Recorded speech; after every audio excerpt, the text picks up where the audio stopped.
नमस्कार, मी गौरी. फूडी गौरीमध्ये तुम्हा सर्वांचं मनापासून स्वागत करते. आज आपण नाश्त्याचा एक भन्नाट प्रकार बनवणार आहोत.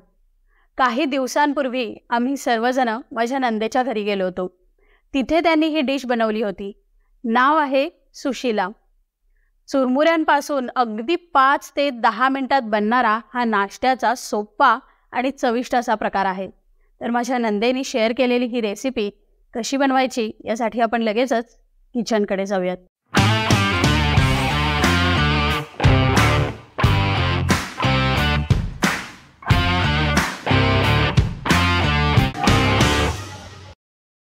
आज आपण चुरमुऱ्यापासून एक पटकन होणारा नाश्त्याचा प्रकार बनवणार आहोत. त्याचे नाव आहे सुशिला.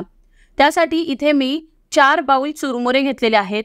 2 मध्यम आकाराचे बटाटे घेतलेत, त्याची साल काढून त्याच्या त्रिकोणी पातळ फोडी करून घेतल्यात आणि त्याला पाण्यामध्ये ठेवलेला आहे. 3 हिरव्या मिरच्या घेतलेल्या आहेत, त्याला बारीक कापून घेतलंय. 1 चमचा जिरं घेतलेला आहे. 1.5 चमचा साखर घेतली आहे. साखरेचं प्रमाण तुम्ही तुमच्या आवडीनुसार कमी जास्त करू शकता. 3 टेबलस्पून जाडसर असा दाण्याचा कूट घेतलाय आणि गार्निशिंग साठी कोथिंबीर घेतलेली आहे. आता आपल्याला हे चुरमुरे भिजवून घ्यायचे आहेत. त्यासाठी हे चुरमुरे मी एका मोठ्या भांड्यामध्ये घातलेत. आता आपण यामध्ये भरपूर पाणी घालायचं आहे, कारण चुरमुरे पाण्यावरती तरंगतात, ते बुडले जात नाहीत. त्यासाठी आपल्याला ना हे चुरमुरे हाताने हलवून घ्यायचेत आणि त्याला खाली बसवायचं असं, म्हणजे ते पाण्यामध्ये बुडले जातील. आता आपल्याला हे चुरमुरे एक 5 मिनिटासाठी पाण्यामध्ये असेच ठेवायचे आहेत भिजवण्यासाठी. आता 5 मिनिटं झालेली आहेत. तुम्ही बघू शकता चुरमुरे पाण्यामध्ये बुडलेले आहेत. त्याचा आकार सुद्धा कमी झालेला आहे. आता आपल्याला हे चुरमुरे पिळून घ्यायचे आहेत. खूप जास्त असं करकजून नाही पिळायचं आहे, पण त्याचं एक्स्ट्रा पाणी गेलं पाहिजे एवढं आपण याला पिळून घ्यायचं आहे. आता आपले पिळून घेतलेले चुरमुरे दुसऱ्या एका भांड्यामध्ये घालायचे आहेत. तुम्ही इथे बघू शकता आपले सगळे चुरमुरे छान आता भिजलेले आहेत.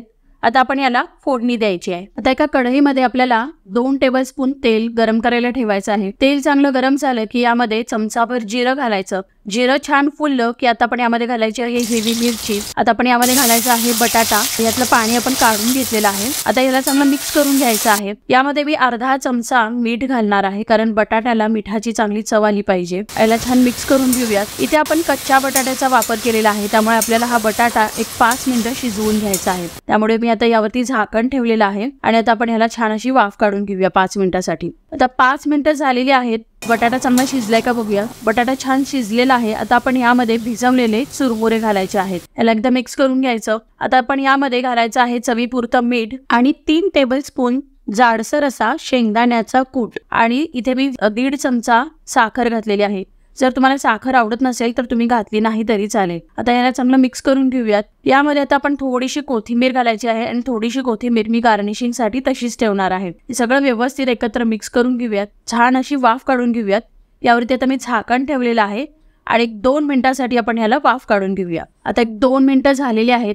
इथे आपला मस्त भन्नाट अशा चवीचा गरमागरम सुशिला तयार झालेला आहे. आता आपण यावरती कोथिंबीर गार्निश करूया आणि लिंबाच्या फोडीसोबत याला सर्व करूया.